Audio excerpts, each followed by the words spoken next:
EVM के घोटाले से भारत में सरकार बन रही है, ये खबर विदेशों में फैल गई है। इसलिए विदेशी उद्योगपति भारत में पैसा इन्वेस्ट करने के लिए राजी नहीं है। ये बात मीडिया वाला कोई भी नहीं बोल रहा है मेरे अलावा। मैं मीडिया वाला हूं नहीं। मंदी की मूल वजह ईवीएम है, ईवीएम का घोटाला है। बीच में आरएसएस प्रमुख मोहन भागवत जी ने आरएसएस आरक्षण पर एक बयान दिया, सौहार्दपूर्ण माहौल में बैठक की बात की, उसके बाद आरक्षण खत्म हो ऐसी भी उन्होंने बात की। मैं भागवत जी को जैसे उन्होंने एक मुद्दे पर चर्चा और बहस करने के लिए बयान दिया, मैं भी एक बयान देना चाहता हूं। डीएनए के अनुसार भागवत और भागवत के पुरखे ब्राह्मण विदेशी है। इस मुद्दे पर वामन मेश्राम भी भागवत जी से बहस करना चाहता है। ये बहस भी वो स्वीकार कर ले। तो नहीं करेंगे। अब करेंगे नहीं करेंगे आप तो नहीं कह सकते, ये उनको जवाब देना है। जैसे लोकतंत्र में उनको अपनी बात कहने का अधिकार है, ये बात मैं मानता हूं। क्यों? बाबा साहब ने उनको भी अधिकार दिया है, तो मैं मानता हूं, मेरा भी अधिकार है। मैं भी कह रहा हूं कि डीएनए के अनुसार ब्राह्मण विदेशी है। हम लोग इस मुद्दे पर भागवत जी से चर्चा करना चाहते हैं। आरक्षण पर कुछ नहीं। आरक्षण तो संविधान का दिया हुआ अधिकार है। वो मुद्दा अब बहस का मुद्दा कहां है? वो ऑलरेडी संविधान सभा का पास किया हुआ है। वो मुद्दा बहस का कहां है? वो तो पास हो चुका है, बहस भी हो चुकी है, संविधान सभा ने पास भी किया है और 50 साल से ज्यादा समय से अमल में है। तो अब बहस का मुद्दा कहां है?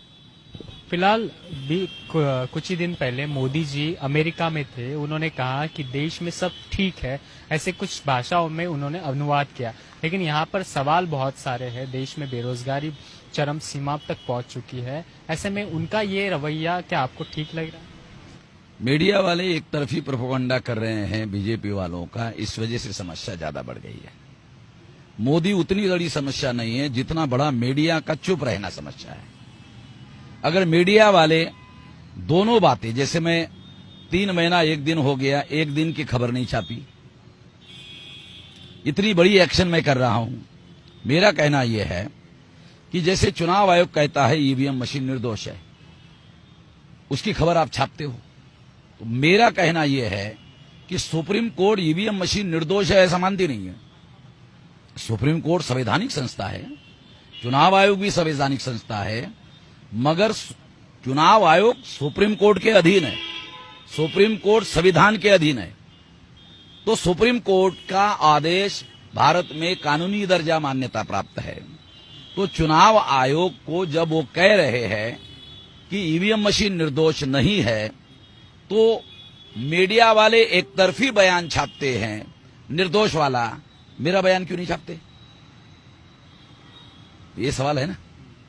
तो इसलिए मीडिया भारत में एंटी नेशनल रोल प्ले कर रहा है। मतलब सोशल मीडिया नहीं, फिलहाल सोशल मीडिया तो टॉप पे चल रहा है। आज के तारीख में सोशल मीडिया ही जनता का मीडिया है। फिलहाल महाराष्ट्र और हरियाणा में चुनाव है। फडणवीस जी एक तरफ विकास की बात कर रहे हैं, मोदी जी विकास की बात कर रहे हैं। विकास आपको दिख रहा है कि? विकास को हम ढूंढ रहे हैं, मुलाकात नहीं हुई अभी तक। फिर उन्होंने जनादेश यात्रा भी बीच में निकाली थी, क्या लगता है आपको? ईवीएम के घोटाले पर पर्दा डालने के लिए जनादेश यात्रा थी। किसानों के मुद्दे पे क्या कहेंगे? किसानों की आत्महत्याएं 2004 के पहले नहीं थी। 2004 में ईवीएम आई और 2004 के पहले का डाटा आप लोग देख लो, जो मैं कह रहा हूं दावे के साथ।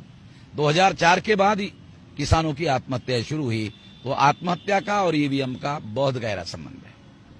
तो ये थे हमारे साथ वामन मेश्राम जी, जिन्होंने साफ तौर पर सरकार को घेरते हुए ईवीएम वादी ये सरकार को बता दिया है और ईवीएम से चुनकर आने की वजह से इस देश में मंदी और किसानों की समस्याएं उत्पन्न हुई है। कैमरामैन हर्षल के साथ मैं रजत, जम्मू।